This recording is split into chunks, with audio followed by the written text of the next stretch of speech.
يا صباح الفل، يا صباح الفل، يا مساء الفل.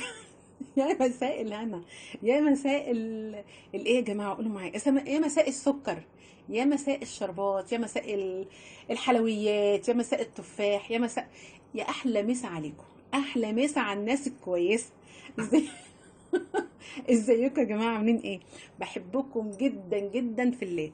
تعالوا بقى اشربوا معايا شاي كده اهو، انا جبت الفنجان ونسيت اجيب الطبق، طبق الفنجان، يلا مش اشكال مش اشكال.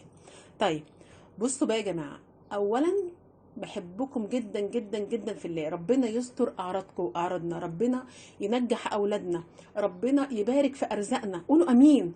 ربنا يجعلنا من المتقين الصالحين النافعين يا رب يا رب يا رب.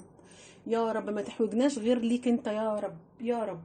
بحبكم جدا جدا جدا في يا قلب ماما، يا حبيب ماما. من جايه يا ناس، جايه لي شوكولاتايه يا ناس، شكرا يا حبيبي. شايفين يا جماعه، شايفين كريم جاي وجايب لي الطبق وايه، وبيدو قلب ماما من جوه، ربنا يسترها معاك يا حبيبي يا رب، شكرا يا كيمو.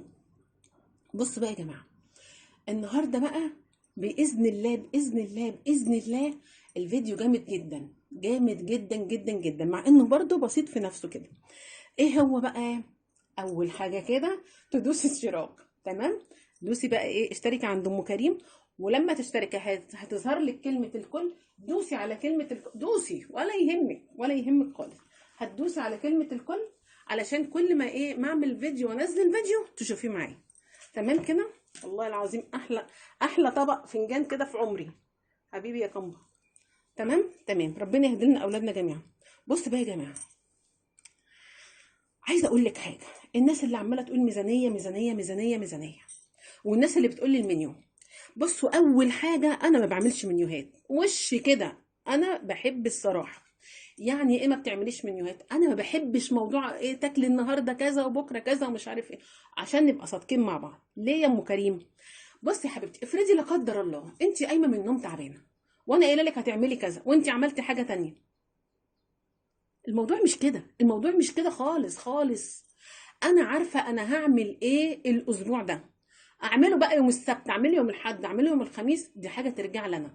افرضي انت في يوم مثلا قلت لك اعملي مسقعه مثلا، قلت لك اعملي بطاطس محمره، بتحصل لي، اعملي بطاطس محمره وهرسي حته جبنه بقوطه وطب عليك ضيف، هتحطي له بطاطس محمره وجبنه بقوطه؟ اظن لا، اظن لا.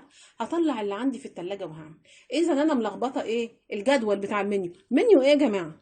منيو القلم والكراسه ده ليها احترامها، عارفين يعني ايه ليها احترامها؟ القلم والكراسه ده انا بستعملهم في الحاجات اللي لازم تتكتب، في الحاجات الكبيره اللي لازم تتكتب. انما النهارده انا هاكل مش عارف ايه وبكره، ده انا بعمل لك، بصي، بعمل لك ميزانيه اسبوعيه، تمام كده اهو، بقول لك هتاكلي كذا وكذا وكذا وكذا وكذا، وبديكي افكار وهديكي بدايل وبقول لك بكذا، واسيب لك انت حريه الراي بقى انك هتاكلي يوم السبت ايه ويوم الاحد ايه. يعني انا شايفه ان المنيو ده تضييع للايه، بصي، تضييع للدماغ، تضييع للدماغ، انا ما بعترفش بيه ابدا، ما بعترفش بالمنيو ده. انا جالي ضيف وانا هعمل مسقعه، هحط له مسقعه، اه هحط له مسقعه، بس هعمل جنبها حاجه تاني عشان نكون صراحه مع بعض، عشان نكون صراحه مع بعض. والله حد من قرايبي ولا من صحابي هحط له ان شاء الله لو حاطه حبه مش، لو والله بعمل كده، لو حد قريب ليا يعني قريبي صاحبتي كده بحط اللي موجود. لكن في ناس بقى بصي لازم هعمل بردك حاجه جنبها، عشان دول مش صحاب ودول مش قرايب ودول مش حبايب، دول معارف، تفرق، دول معارف عشان ما يخرجوش يتكلموا علينا بره. لا، انا بعمل زي ما باكل زي ما باكل صحابي حبايبي اللي مني، اللي مني، لكن اللي مش مني دول لا، بيجوا بردك بياخدوا واجبهم على المكفي خالص، بس بيبقى نظام تاني. يعني المنيو انا مش هعمل منيوهات، وما تصدقيش في المنيوهات، منيو اسبوعي بالميزانيه، هتجيبي كيلو بصل ونص كيلو قوطه ومش ايه يا جماعه، ايه يا جماعه اللي انتوا بتقولوه ده؟ يا جماعه احنا عايزين نعدي مراحل، احنا عايزين نعدي مراحل ونفتح افق جديده للتفكير، افق جديده في التفكير. انا عايزه اعرف ال20 جنيه دي هجيب بيها ايه، جبت بيها ايه، انا حره بقى اعمله امتى. انا عايزه اعرف ال100 جنيه دي انا صرفتها في ايه، انا جبت بيها وصرفتها هعمل بيها الاكل امتى، دي حق انا حره. لكن انا هقعد بقى امسك لك الكراسه يوم السبت، هتجيبي تعملي كشري، هتجيبي ربع كيلو عدس ونص كيلو مكرونه وكيلو الا ربع رز. ده كلام؟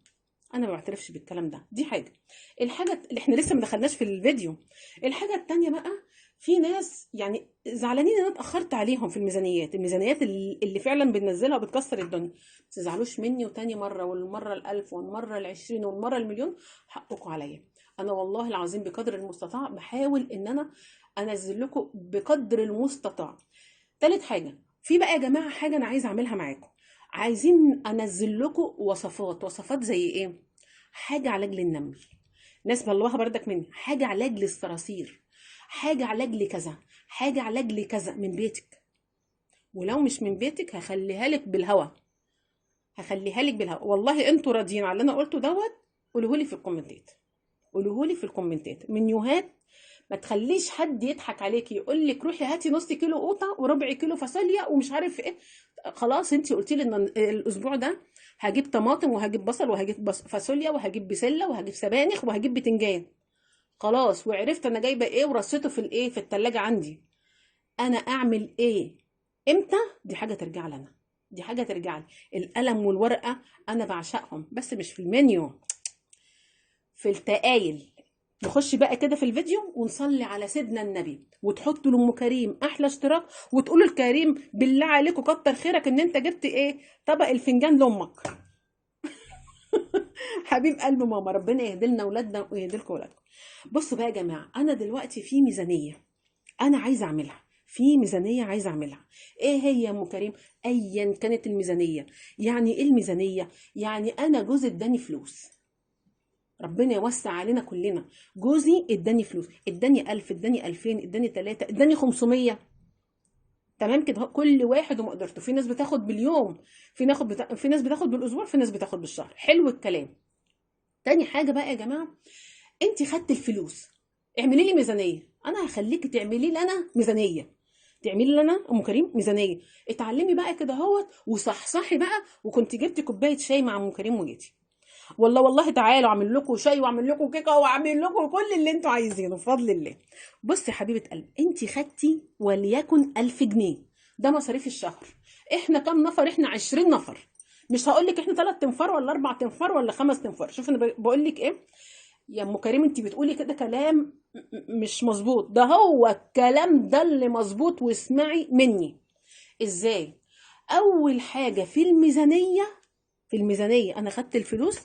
ألف شكر يا عم اللي اديتنا الفلوس، ربنا يبارك في عمرك بحق جاه النبي يا رب، ويخلي لكل واحدة صاحب بيتها، ويجعله سند وعون ليكي بعد ربنا سبحانه وتعالى. طيب، أنا خدت ال1000 جنيه. أمسك بقى حاجة معينة في البيت. هي إيه؟ صح صح واستبح. ماشي على رأي الواد قطة ابن هلا اللي أنا شرطته قبل كده، اللي في الدور الرابع، اللي قال كده. تمام. طيب، هنعمل ايه؟ تاخد بقى الحاج ده كده على جنب وتعالي. بصي، اول حاجه كشكول بقى، الكشكول والقلم، مش في المنيو والكلام الكلام ده مش صح. الكلام ده انا ما بعترفش بيه. هعمل ايه بقى؟ هقول اهو، هقرب لك كده عند الكاميرا بس خطي هيبقى معوج. الفريزر، تمام كده اهو. فريزر التلاجة، الفريزر الكبير، الفريزر الكبير اللي هو الديب فريزر، تمام كده. درج التلاجة، الثلاجة، تمام كده. دولاب المطبخ، صح الكلام؟ صح الكلام. باسكت البصل، باسكت البطاطس، صح الكلام؟ طيب، في حاجة تانية ناقصة؟ في المنظفات، المنظفات. حلو الكلام، كلام جميل جدا وكلام معقول. انا بعمل ايه؟ بعمل جرد. انا دلوقتي هجيب بضاعة، انا هجيب بضاعه اللي هي ايه؟ اللي هي خزين البيت، الفلوس اللي انا خدتها من جوزي. لازم اشوف البضاعه زي شركه بالظبط كده. لازم اشوف البضاعه اللي عندي هي ايه عشان اطلب جديد. صلوا بينا على النبي عليه الصلاه والسلام. انا شركه وعندي بضاعه، هجيب بضاعه على بضاعه؟ ما ينفعش. لازم اعمل ايه؟ اعمل جرد شامل، اعمل جرد شامل. الاول علشان اطلب البضاعه على نضيف، اطلب البضاعه صح. تعالي لي بقى وشوفي هنطلب ازاي. اول حاجه احنا قلنا الفريزر، الفريزر بتاع التلاجة اشوف فيه ايه، حاطه فيه عيش، حاطه فيه كذا، حاطه فيه كذا. شوفي ايه اللي في الفريزر وايه اللي في الفريزر نقص، ايه الناقص. هنا بقى النواقص، تمام كده اهو، ده اللي موجود. او ديت الايه الحاجات. ايه هم كام حاجه؟ 1 2 3 4 5 6 7. 7 اماكن لازم هدور فيها: فريزر التلاجة، الفريزر الكبير اللي هو الديب فريزر، درج التلاجة، دولاب المطبخ، باسكت البصل، باسكت البطاطس والمنظفات. ما بنقولش باسكت التوم، ما بنقولش باسكت التوم. التوم ده موسمي، انت جبتي وفرستي، يا اما ربطاه، يعني ربطاه كده ومعلقاه، يا اما حطاه في الفريزر، يبقى انا ماليش دعوه بالتوم. حلو الكلام، حلو جدا. شوف انت بتحطي ايه في الفريزر بتاع التلاجة. بتحطي لحمه، بتحطي فراخ، بتحطي مش عارف ايه، بتحطي ابصر ايه، بتحطي مدرك ايه، وتشوفي ايه اللي نقص هنا وتروحي كاتباه، وتروحي كاتباه. هتروحي جايبه من هنا كده. تاني احنا خلاص احنا خدنا ايه الخمس حتت دي. هتكتبي بقى الفريزر بتاع التلاجة ناقص منه كذا وكذا وكذا وكذا وكذا.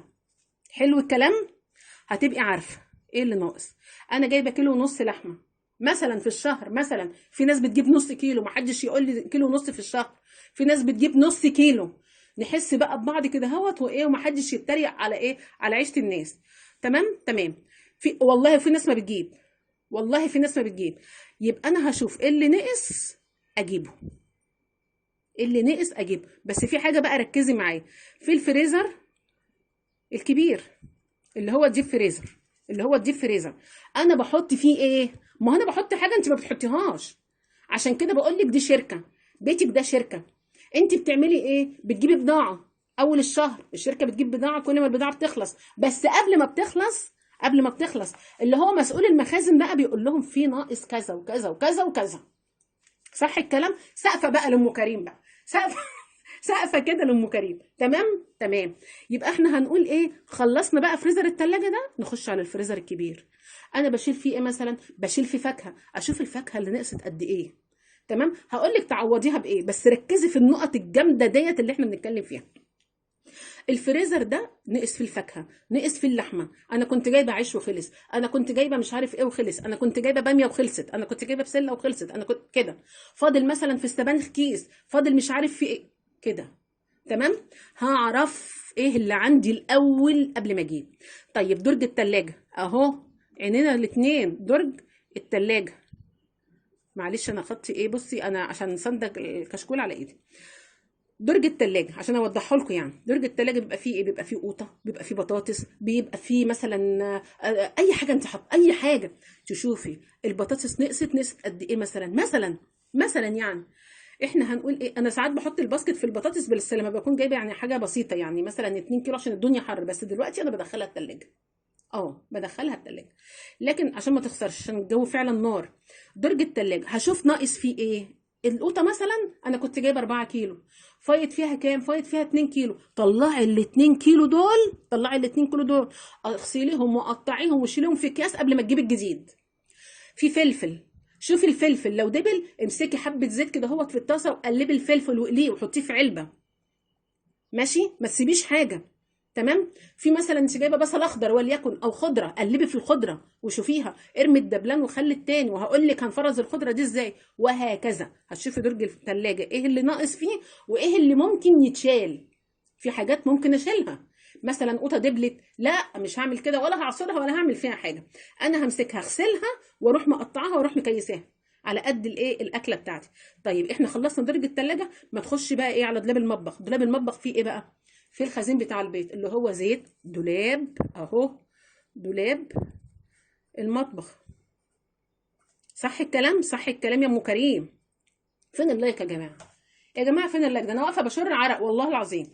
طيب بص بقى، دولاب المطبخ ده، دولاب المطبخ فيه ايه؟ فيه رز، في بطاطس ايه؟ لا يا ام كريم مش بطاطس. في رز، في مكرونه، في شعريه، في لسان عصفور، في فاصوليا، في لوبيا. الفاصوليا واللوبيا دي حطيها في الفريزر، او لو هو يعني مش بيعمل تلج، وتحطيها في التلاجة. الحاجات البقوليات دي، العدس والحاجات دي، طيب عشان ما تسواس، لازم تاخدي بالك. طيب احنا دولاب المطبخ بقى هشوف الرز مثلا انا كنت جايبه 5 كيلو، فايض مني كام؟ فايض مني كيلو. هجيب 4 كيلو؟ لا هجيب 5. لا هجيب 4 ونص. ما تجيبيش بالظبط، زودي نص او زودي كيلو. المكرونه مثلا انا كنت جايبه 5 كيلو، لقيت فايض معايا 2 كيلو، تمام كده اهو. المفروض اجيب 3، لا هات 4. انا اللي بقول لك عليه اعمليه، اللي بقول لك عليه اعملي، ازنقي نفسك في الحتت دي. تمام. احنا نسينا على حاجه انت ما قلتوهاليش، اللي هي التوابل. اهي التوابل، تمام كده. تمام والله بكلمكم من قلبي. الدولاب بتاع المطبخ احنا قلنا فيه ايه؟ فيه الرز، في الشعريه، في المكرونه، في العدس، في انا عايزه البقوليات والتوابل يا جماعه تحطها في الثلاجه. الايام دي الايام دي نار، علشان الحاجه ما تسوسش مننا. اشوف بقى الرز ناقص اجيب فيه قد ايه، ازود نص او ازود كيلو. طب الشعريه مثلا انا كنت جايبه 2 كيلو، انا خدت من الشعريه مثلا كيلو ونص. وهقول لك ازاي تحافظي على الشعريه وتابعيني. هخليكي تحافظي على الشعريه بطريقه جميله جدا. بصي بقى يا حبيبه قلبي، لسان العصفور، الشعريه انا كنت جايبه 2 كيلو، انا استهلكت كيلو او استهلكت كيلو ونص. اجيب كيلو بدل ما تجيبي نص. لان انا مثلا بستهلك في الشهر 2 كيلو شعريه، هخليه 2 ونص. اخليه 2 ونص، انا بزنق نفسي علشان امشي الشهر زي الفل. تمام كده. طيب انا مثلا العدس ما استهلكتش عدس الايام دي، مثلا الدنيا حر، او ما عملتش عدس او ما عملتش لوبيا، حاجه ما استعملتهاش، ديت بقى مش هجيب منها تاني، هسيبها زي ما هي لاني ما استعملتش منها خالص. انا جايبه منها كيلو، جايبه منها نص، جايبه منها 2 كيلو، مش هجيب. لكن اللي انا جريت منه، اللي انا سحبت منه، اللي انا استعملت منه، هزود على طلبي او هزود على الحاجه اللي انا استعمالي، يا كيلو يا نص، يا كيلو يا نص. احنا خلصنا الفريزر بتاع التلاجة وفريزر الكبير، واخدنا درج التلاجة ودولاب المطبخ، تمام كده هو. طيب باسكت البصل، باسكت البصل، ما تجيبيش بصل الايام دي وبطاطس كتير. انا اللي بقول لك جيبي على قد استعمالك، دول الحاجتين علشان دول بيبوظوا بسرعه.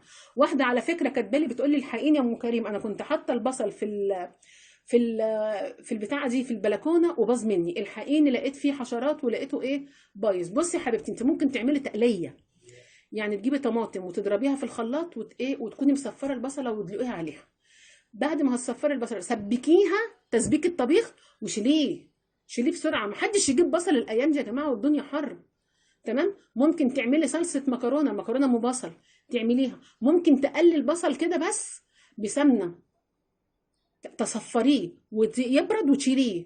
ممكن تبشري البصل او تفرميه ناعم وتشيليه في الفريزر. انا بشيله كده ولا بحط عليه ملح ولا بحط عليه اي حاجه، وبيبقى زي الفل بس لما يبرد. يعني ممكن تعملي، بصي انا قلت لك كذا حله اهو للبصل.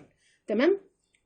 قلت لكم البصل اللي هي بعتت لي باسكت البصل ده، يعني مثلا خلي في البصل مثلا ايه بالظبط كده. انا بجبت 4 كيلو ساعه ما قلت لكم ب 20 جنيه، دول بيقعدوا معايا، بيقعدوا الحمد لله. انت بقى مثلا استهلاكك 2 3 4 على قد انت عارفه انت بتجيبي قد ايه. باسكت البطاطس مش عايزاكي تجيبي بطاطس كتير. الله، طب بس البطاطس دي بتحل ازمه يا حبيبتي، انا مش قلت لك امنعيها. انا بقول لك مش عايزه حاجه تترمي، مش عايزه حاجه تبوظ، مش عايزه الحاجه غاليه نار، نار. فانا عايزه احافظ لك على الحاجه. تمام. المنظفات حلو جدا. المنظفات ديت بقى انا هعمل لك فيديو خاص للمنظفات، لكن انا هقول لك دلوقتي المنظفات هتعملي ايه. حاجات معينه لازم تيجي، صابون الوش، صابون الوش. مثلا لو ازازه شاور لو ولادك طبعا عشان الحمى وكده الايام دي كتير. مثلا لو انت بتستعملي الكلور، شوفي بردك استهلاكك قد ايه من الكلور، شوفي استهلاكك قد ايه من الديتول، شوفي استهلاك، وهكذا. في حاجات في المنظفات اصبروا عليا هنزلها لكم، هنزلها لكم وقلت لكم لو انتوا حابين اقول لكم الحاجات دي، يعني التركيبات دي او مش تركيبات، والله دي حاجات من البيت هتبقى حلوه جدا وموفره جدا جدا جدا. هتجيبي ايه اللي ناقص في المنظفات؟ التوابل، التوابل. اول حاجه هجيبها من غير ما افكر ولا اشوف الملح، الملح. تمام كده اهوت. وفي نوع ملح باذن الله هوريه لكم، بس انا والله اخر كيس كنت فاتحاه. يعني بصي هو اسمه نور تقريبا، انا وريته لكم في الفيديو بتاع المشتريات، اسمه نور. لا ده كان ده كان ضاع مني. اسمه نور، هو كيس برتقالي كده واسمه نور، حلو جدا جدا جدا جدا. تمام. اول حاجه هتجيبيها الملح. ان شاء الله هتجيبي مثلا لو عندك 10 اكياس ملح جيبي كيسين، مش هيخسر في حاجه. الملح ضروري، الملح بنغسل بيه الفراخ، بننضف بيه حاجه، بنعمل بيه حاجه. الملح ضروري دوت الحاجه اللي مش هفكر فيها. الفلفل الاسمر، الفلفل الاسمر، الكمون، الكزبره، البهارات. مش هعمل لك بهارات فراخ وبهارات لحمه من قلب البيت، بس انا بتكلم دلوقتي في الحاصل دلوقتي، في اللي موجود دلوقتي. هتعملي ايه؟ محدش يجيب لي حاجه ب 10 جنيه بعد اذنكم. محدش يضحك عليكي يقول لك روحي هاتي ب5 جنيه، الكلام ده كلام فاضي. محدش يقول لك مثلا مثلا كيلو الكزبره وليكن ب 100 جنيه، بدل ما تجيبي ربع كيلو ب 25 جنيه جيبي ب 15 جنيه. لا يا خايبه، ما تجيبيش كده، جيبي الربع كيلو على الميزان، تبقى انت عينك على الميزان. هو حاطط لي ربع كيلو ب 25 جنيه، هو حاطط لي ربع كيلو ب 25 جنيه، حقي وحقك. خدت فلوسك اديني على الميزان. انا مش، بصوا انا بكره موضوع هات بكذا، لا انا ازنق نفسي. الحاجات دي مش هتزنقي فيها نفسك، الحاجات دي هتظبطي بيها بيتك. احنا قلنا درج التلاجة، وقلنا باسكت البطاطس والبصل ما تكتريش منهم، وقلنا المنظفات هاتي مؤقتا لحد بس ما اوريك الحاجه اللي انا هنزلها لك، حاجات فعلا فعلا هتدعي لي دعوه خير. تاني حاجه التوابل. صدقوا تؤمنوا بالله، قولوا لا اله الا الله سيدنا محمد رسول الله. الكلور في اكياس بتبقى كلور خام. لو جبتي الكلور الخام دوت وخففتيه شويه هيعمل لك، بصي الازازه مثلا، انا برضو بجيبه بالكيلو، في عندنا بيتباع ب5 جنيه. انا ما بحبش الكلام ده ابدا ابدا. ماشي، انا بجيب بالكيلو، انا بجيب بالنص، انا بجيب بالربع، انا ما حدش يضحك عليا، معلش بقى. انا جوزي تعبان في القرش، وانا طالع عيني ان انا ادبر ميزانيه بيتي. ما تجيش انت تقولي لي ايه روحي هاتي ب5 جنيه. انا لا يا جماعه، لا يا جماعه، لا ما ينفعش تقولي لي مثلا روحي هاتي ب5 جنيه فول، ولا 10 جنيه فول ودمسيه. اشيطهولك بقى انا في الكزرونه ولا ايه؟ 10 جنيه فول ايه؟ اقول له والنبي هتحبى في ايدي؟ ما ينفعش. الحاجه هتيجي على الميزان، كترت قلت انا وانت والميزان. الميزان ده بتاع ربنا، بس ده حقي وحقك. انا قلت لك الاساس بتاع الميزانيه قبل ما نخش في الميزانيات تاني. انا هدخل لكم في الميزانيات تاني بفيديوهات قويه جدا جدا جدا. تابعيني، حطي لايك واشتراك، تمام كده، والشاي اهو تلج والشاي تلج، وحطي لايك واشتراك لام كريم. ام كريم بتحبكم لانها منكم بالظبط، احنا في حي شعبي، احنا متربيين في احياء شعبيه، عارفين البيوت ماشيه ازاي، عارفين الناس ماشيه ازاي. ما بنتعوجش، ولا عيالنا بتتعوج على الاكل، ولا عيالنا بتتعوج على التربيه. مربيين صح وماشيين بيتنا صح بما يرضي الله، مش بما يرضي جوزك، ولا بما يرضي ابوكي، ولا بما يرضي امك. اوعي، بما يرضي الله الاول، وبعد كده بقى يجي جوزك ويجي ابوك وتيجي امك وتيجي حياتك كلها. طول ما انت ماشيه مع ربنا، ربنا هيوفقك. صلوا على سيدنا النبي كتير يا جماعه. واللي عايزه حاجه من عينيا الاتنين، والله تاني وحياة ولادي انا بحبكم جدا جدا جدا، بس اعذروني لاني انا فعلا مضغوط عليا. وخلي بالكم برضك كان عندي بيت وولاد وكده، وعندي برضك حاجات تانية هبقى برضك يعني فيما بعد لما الاقي فرصة هتكلم معاكم فيها.